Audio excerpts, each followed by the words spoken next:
কাজের লোক এবং বয়স্ক বৃদ্ধ সেজে এবার পুলিশকে চকমা দেওয়ার চেষ্টা করলো কোয়েল এবং নীলু। হ্যাঁ বন্ধুরা, ভিডিওতে লাইক দিয়ে দেখতে থাকুন। নীলু যখন কোয়েলকে বলতে থাকে যে কোয়েল, আমাদের কাছে পালানোর একটা মাত্র উপায় অবশিষ্ট আছে, আর সেটা হলো গিয়ে আমাদেরকে ছদ্মবেশ ধারণ করতে হবে। তুমি বরঞ্চ কাজের লোকের ছদ্মবেশ ধারণ করো এবং আমি বয়স্ক এক বৃদ্ধ সাজার চেষ্টা করি, আর দিয়াকে আমাদের সঙ্গে করে নিয়ে আমাদেরকে যদি কেউ প্রশ্ন করে তখন আমরা বলবো যে ও আমাদের নাতনি হয়। ঠিক আছে, তো এর থেকে বেশি কোনো কিছু বলার চেষ্টা করবো না, তাহলে একমাত্র আমরা পুলিশকে চকমা দিতে পারবো। কারণ এতক্ষণে তো গোটা পাড়া মহল্লা সব কিছু সায়ের হয়ে গিয়েছে এটা বলে যে আমাদের সাথে আরেকজন ছোট্ট শিশু আছে, তাকে দেখা মাত্রই কিন্তু তারা আমাদেরকে তাড়া করবে, আর সেটা কোনো মতেই হতে দেওয়া যাবে না। অন্যদিকে যখন বৃদ্ধ সাজ দিয়ে পুলিশকে ঠকানোর জন্য কোয়েল এবং নীলু বেরিয়ে পড়ে, ঠিক সেই মুহূর্তে পুলিশ বলতে থাকে যে দেখুন, ওনারা নির্ঘাত কোনো না কোনো ছদ্মবেশ ধারণ করেই বেরিয়ে পড়বে আমাদেরকে ঠকানোর জন্য, আর সেই চেষ্টাটা যাতে ওনাদের কোনো মতেই সাকসেসফুল না হয় সেটাই আমাদেরকে খেয়াল রাখতে হবে। অন্যদিকে সার্থক বলতে থাকে যে আচ্ছা, আপনি আমাকে একটা কথা বলুন তো, আমরা কী করেই বা এই জিনিসটা জানতে পারবো যে এই মহিলা যে কিনা আমাদের সামনে দিয়ে যাচ্ছে সেই নীলু দিদিভাই বা কোয়েল? কারণ ওদের সম্পর্কে তো আমাদের বিন্দুমাত্র কোনো রকম কোনো ধারণা নেই, ওরা কোথা দিয়ে যাবে বা এটার কি গ্যারেন্টি আছে যে ওরা এখান দিয়ে যাবে। তখন পুলিশ বলতে থাকে যে দেখুন, আমাদের চোখকে ফাঁকি দেওয়া অতটা সহজ হবে না। অন্যদিকে স্রোত বলতে থাকে যে আপনাদের চোখকে ফাঁকি দেওয়া অতটা সহজ হবে না বলেই তো আজকে আমার রাই দিদিভাইকে কোথাও খুঁজে পাওয়া যাচ্ছে না।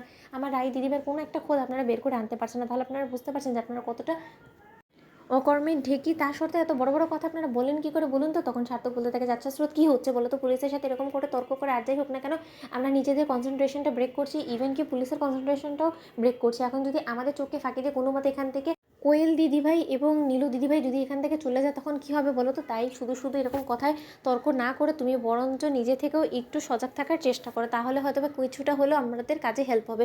অন্যদিকে অনির্বাণ বলতে থাকে যে আমারই ভুল হয়ে গিয়েছে, আমি যে কেন সেদিন এতগুলো টাকা ওর মুখে ছুটতে গেলাম, যদি সেদিন টাকাগুলো না ছুটতাম তাহলে হয়তো বা ও এতটা দুঃসাহস কোনো মতে করতে পারতো না, গুন্ডাদেরকে ভাড়া করতে পারতো না, রায়ের উপরে এত বড় একটা আঘাত করারও চেষ্টা করতে পারতো না।